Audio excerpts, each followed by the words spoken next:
Hello viewers, আসসালামু আলাইকুম। This is Al-Amin. Welcome to my channel and my first blogging video. আশা করি আপনারা সবাই ভালো আছেন। আজকে মূলত কাঁকড়া খাওয়ার উদ্দেশ্যে মিরপুর 1-এ যাব। তার আগে মিলি সুপার থেকে কিছু ভিডিও ক্লিপ নিয়ে নিলাম।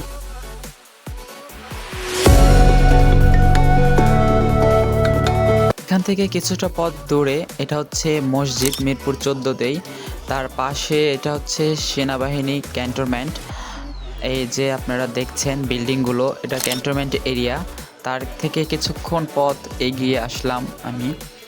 এখান থেকে গাড়িতে ওঠার পর চলে আসলাম মিরপুর 10-এ। এখানে নতুন একটি বিল্ডিংয়ের কাজ শুরু হয়েছে। পরে চলে এলাম ওভারব্রিজে। ওভারব্রিজ থেকে ভিডিওগুলো দেখতে অনেক জোস লাগতেছিল। গাড়ি ঘোড়া এদিক ওদিক যাওয়া আসা করতেছিল, ভিউটা অনেক জোস ছিল। তারপরে সোজাসুজি একটা গাড়ি নিয়ে চলে আসলাম মিরপুর বাংলা কলেজে। এটা হচ্ছে ডেল্টা হাসপাতালের বিপরীত সাইডে। এখান থেকে বন্ধুকে রিসিভ করে ছোট্ট একটা রিক্সা নিয়ে চলে আসলাম হযরত শাহ আলী মাজার শরীফ।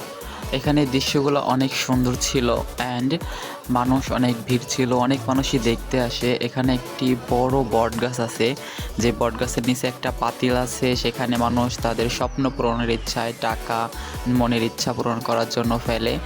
তারপর এখান থেকে ছোট্ট কিছু ভিডিও ক্লিপ নিলাম, আমরা কিছু ছবি তুলেছি অ্যান্ড পানি পিপাসা লেগেছিলো, কিছু খেয়েছি। কিছুক্ষণ পর হাঁটতে হাঁটতে মিরপুর 1-এর একটু ভিতরে গিয়েছিলাম। মূলত আমাদের যে উদ্দেশ্যে আসা সেটা হচ্ছে কাঁকড়া ভুনা। কাঁকড়া ভুনাটা অনেক দিন ধরেই শুনতেছিলাম, বন্ধু দাওয়াত দিচ্ছিল, তার কারণে ওকে নিয়েই চলে আসলাম। স্টার সিনপ্লেক্স এটা অনেক ভালো একটি রেস্টুরেন্ট। এখানে অনেক মানুষ হয়, এখানে মুভি চলে।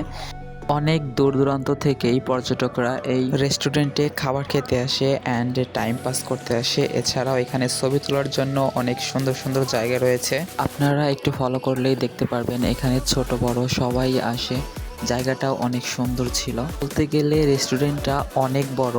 দোতলায় থেকে 3তলায় উঠলে ভিতরে জামা কাপড়ের ব্যবস্থা রয়েছে। এখানে আপনি জামা, প্যান্ট, টি শার্ট সব কিছুই কিনতে পারবেন এবং কি ছবি তোলার জন্য ভিআইপি কিছু জায়গা রয়েছে। তো আমাদের যে উদ্দেশ্যে আসা কাঁকড়া খাওয়ার, সেটা খুঁজতে খুঁজতে চলে আসলাম 3তলার শেষ সীমানায়। আপনাদেরকে আগেই জানিয়ে দেই, এখানে প্রতি পার পিস কাঁকড়ার দাম 250 টাকা। ভাইয়াটি খুব যত্ন সহকারে কাঁকড়াটি ভুনা করে দিয়েছিল আমাদের। আমার অনেকটাই তর সইছিল না, আমি বসে বসে ভাবছিলাম যে কখন সেটা রান্না শেষ হবে। যখন রান্নাটি শেষ হয়ে আমাদের সামনে নিয়ে আসলো, তখন আমি খাওয়ায় ব্যস্ত ছিলাম আর আমার বন্ধু আমার ভিডিও ক্লিপ নিচ্ছিল। অবশেষে দুজন মিলে খাওয়া শুরু করলাম, সাথে 4টা রুটি নিয়েছিলাম।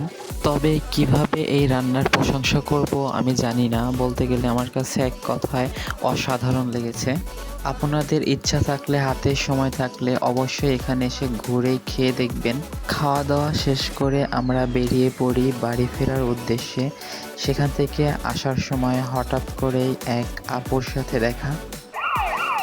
আপুটি ক্যামেরা দেখে চলে আসলো আমাদের সামনে কিছু গাইডলাইন দেওয়ার জন্য।